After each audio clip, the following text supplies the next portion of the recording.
Okay, we are continuing our discussion on compounding.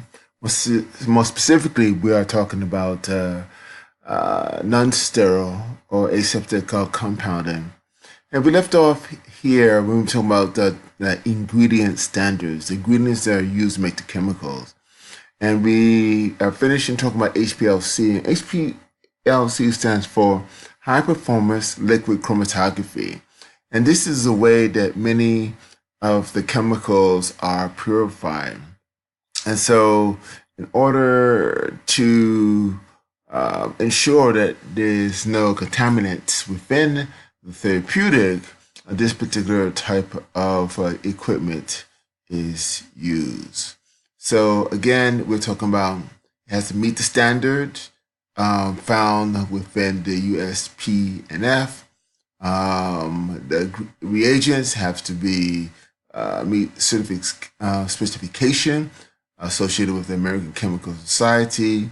It must be of the highest purity, and that purity is from a high pressure liquid chromatography type equipment. All right. It should be also noted that the record keeper must be in detail. Nothing can be missed, nothing can be erased, because it allows for individuals to come back to see if there's a particular problem, especially if there's contamination. So formulas and procedures for what should happen when a formulation is compounded is kept. That's how the chemical is made or the recipe. A record of what actually happened when the formulation was compounded. Did it go out well? Did it not come out to the way it was expected? That has to be a recorder. And then there are different standard operation procedures. When you talk about standard operation procedures or SOPs, we're talking about how are the equipment maintained, how are the equipment calibrated, how are the supplies handled, and where do you dispose them? Some of the chemicals may have to go into hazardous waste containers. And usually, many of the chemicals are not, you're not supposed to just wash them down the sink because it can cause environmental damage. And so there are different instructions on how to maintain the equipment, calibrate the equipment, and deal with the supplies, including the disposal of the supplies. And then many of those particular ingredients have to come with a certification of purity, meaning that they don't have any particular type of contaminants found within it. All right. Let's look at some of the definition as it relates to the storage temperature. And this is very important. If it's a pill, for the most part, it can stay at room temperature, but there are certain medicines, like for example, vaccines, they need a cold train. That means that it needs to be within the refrigerator. There are very few that actually need to be frozen, and very few that need to have a temperature that is higher than room temperature. So a freezer usually have a temperature of between negative 20 degrees Celsius to 10 degrees Celsius. If you're protecting something from freezing, it must be stored at above 0 degrees Celsius or 32 degrees Fahrenheit. Zero is freezing. Cold. Any temperature is not exceeding 8 degrees Celsius.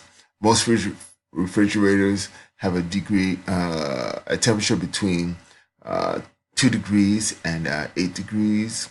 Cool, something between 8 degrees and 15 degrees. Room temperature. Room temperature is usually considered about 25 degrees Celsius or about 70 to 75 degrees Fahrenheit. You must have a control of the room temperature. Um, and so that allows for the room between 20 degrees and 25 degrees Celsius. Warm is anything above 30 degrees. And then, of course, excessive heat would be anything above 40 degrees. And excessive heat in Fahrenheit is 80 degrees, 90 degrees, and above. So you have to be mindful of those temperatures, especially when you're dealing with medication, when you're working with medication. Okay. Another thing that's also very important is the stability of the medication. So this is the extent to which a dosage form retains the same properties and characteristics that it possessed at the time of the manufacture. How long does this particular drug stay effective before it begins to break down and lose its capabilities of being of a therapeutic? And a lot of times they have an expiration date. So this is the date in which manufacturer can guarantee the safety of the drug and the full potency of the drug. And that is not an arbitrary number. That's actually determined by an extensive study of the drug stability. Sometimes you may have what's called beyond use dates. For compounded preparations only, not FDA approved drug, but if it's a compounded preparation, that means, for example, going from 25 milligrams to 50 milligrams, or you put into different approved medicines together, you may have what's called beyond the use date. That could be in the order of days or a month. And then there's shelf life. Once the drug is in the package, how long can it stay on the shelf before it begins to break down, begins to lose its potency, begins to be unsafe? And that is determined by the by extensive study of the drug. Okay. Um, what is again beyond the use state? So how do you assign that? So for non-aqueous liquid or solid formulations, if the source of the active drug is a manufactured drug product, the beyond use state is no later than 25% of the time remaining until the drug product expiration date, or 6 months, whichever is the earliest. And so again, you cannot go over 6 months, no matter what type of drug you have. For example, if the manufacturer says that the drug life span is 2 years, for example, 6 months is 25% of that. And so you cannot use the drug more than 6 months after those 2 years, right? And that would be a drug, so maybe like aspirin. So if you look at when you buy a bottle of aspirin, you look at the date. Usually the expiration date is in years, or a vitamin. If the source of the active drug is a USP or NF substance, the beyond the use date is no later than 6 months. So 6 months is basically the maximum time that is allowed for a beyond the use date. Again, the use date is determined by extensive study of the particular drug, and sometimes after compounding, you may extend that to 6 months. Water-containing formulations, when prepared from ingredient in a solid form, the beyond the use date should be no later than 14 days when it's stored at a cold temperature. So what does this mean? Well, non-aqueous liquid solid formulations When you're talking about solid formulation, it could be something like a tablet. Again, the aspirin pill. Non-liquid, non-aqueous liquid could be something that is with a syrup or has alcohol associated with it, like an elixir. Then you can have a little bit more extended time as it relates to the expiration date. When you're talking about water-containing formulation, that is not the case. When prepared from the given in the solid form, the beyond use date should be no more than 14 days, even when kept within the refrigerator. For all the formulations, the beyond use date is no later than the intended duration of the therapy or the 30 days, whichever is earlier. So these guidelines are used to protect the patient. You have different type of equipment that you should be familiar with, and we're gonna go through all of them. We're talking about measuring, we're talking about balance, weights, weight containers, volumetric glassware like graduated cylinders, pipettes, flask syringes. When we talk about mixture, you're talking about beakers, Erlenmeyer flasks, spatulas, funnels. We talk about molding that could be done by a hot plate, suppository molds, capsules, shells, ointment slabs, and the packaging, in which the drug or medication will be placed into, prescription bottles, capsule vials, suppository boxes, and ointment jars. So all of these are considered as part of the equipment that a particular medication is being used to be compounded.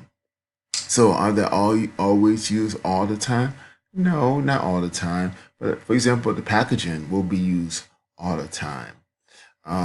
So the other ones will depend on the type of medication that's being formed, whether it's a solid or a liquid. All right. So there is different type of balances. If you look here at the picture, you have a balance here that is very articulate. The one that is usually used is electronic balance. This one has a container, a compartment around it. The balance is located here where I have the arrow. The electronic display is located over here.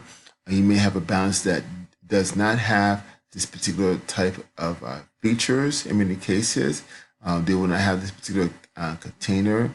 Here, the reason why is to ensure that the weight is not disturbed by the surrounding air, and so they can get the most accurate reading. This here are weights that are used to be used a long time ago. You most likely will never see this in a modern day pharmacy. So you have a Class A balance scale, is the two-pan torsion that's used both for internal and external weights. Weights go on the right pan and the powder on the left pan. Again, most likely you will not see this type of setup. There's sensitivity up to 6 milligrams, even more these days, especially for the electronic balance. Capacity from 120 milligrams to 660 grams.